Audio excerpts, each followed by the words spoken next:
We're rolling.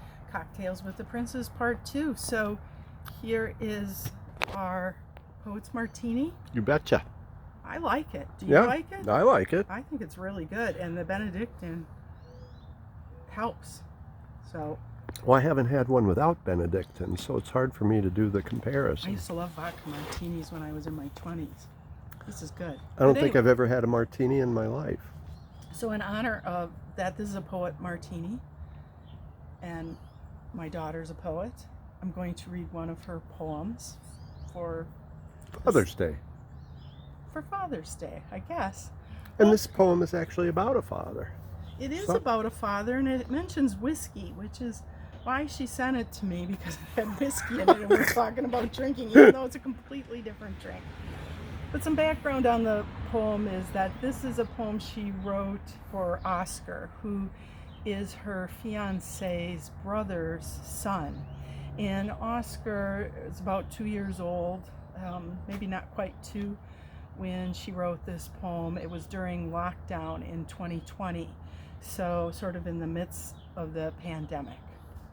So this poem is called A Comfort for Oscar, Autumn 2020. It was also written in the fall. This doesn't really match with the time of year that we are, but it was written in the fall. A Comfort for Oscar, Autumn 2020. Today, autumn had a last frolic in the wintering year, brought the sun back for an afternoon and lit the trees, gilded them, with the warmth of dogs let off leashes and children tossing jackets over benches in a dash to some playground equipment. I left your uncle at his desk, met a friend for a stroll. It's been a difficult year, Oscar, though I hope you do not know of it. May your hardships be only growing teeth, learning to run without falling over, the taste of pickles. My friend and I spoke of pandemics and politics, loneliness and careers, how much whiskey we drank.